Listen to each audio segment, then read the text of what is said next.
last game mo na? Yeah, din po. Yeah, very fitting. Very thankful ako may sa moments na kasama ko yung future Gilas. Sa mga young guys, very thankful ako sa kasama kami on and off na.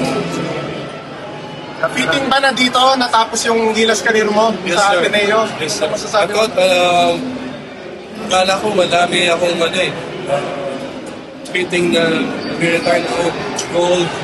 But this one, mas sweet na kasi very nostalgic sa akin. Jack, ano yung marami yung moments in your career? Ano yung sasabi mo dito sa top of your head right now? Actually, dami. First, yung Gilas 2009, sa mga namin ng Gilas 1, kasi puro may bata. Dami, yung training camp namin, lahat ng yung process, first World Cup, yung dito, still have a lot of response pag minsan nakikisip ko yun.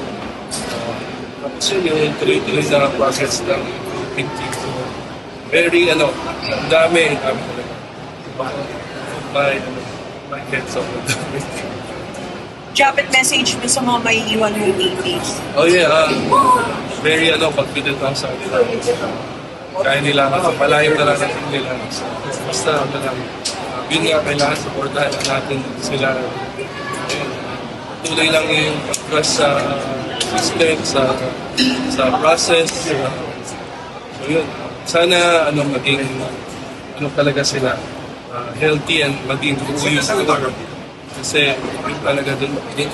Actually, hindi pa natin nakikita yung yung full potential talaga. So, abangan natin sila yung supportahan natin. Ginebra, hindi pa naman. Ginebra, hindi pa naman. Hindi pa naman. Meron pa ako yung level my contract. There you go. Diyan pa na naramdaman mo na sinabi ni Kim po na starter ka for this final game? Actually, yeah. Very thankful ako kay Coach Tim. Binigay niya sa akin.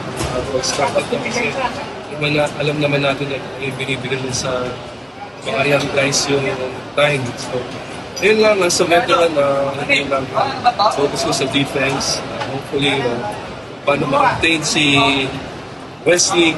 Alam namin na siya talaga yung isa sa wag. So, happy naman ako na yun, good start kami, maganda yung defense namin. So, yun, thankful din ako na next start.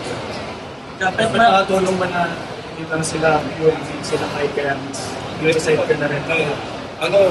It's about, for me, very fitting kasi parang nabubuo na yung tournament.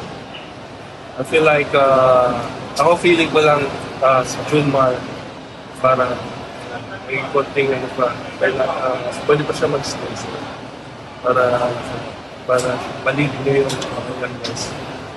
Pero sobrang happy ako sa naging process, sobrang haba na time ko with the national team and then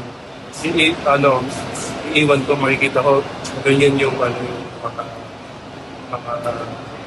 players, sobrang promising. So, naniniwala din ako sa sinasabi ni Coach Tim na pwedeng if magsasama-sama itong group na ito, malayo. Jack, malulungkot ka na iwanan mo si Junmar after over a decade na representing the Philippines together. Iniisip ko rin na darating hindi forever yung basketball. May darating talaga yung time matatapos na yung career mo.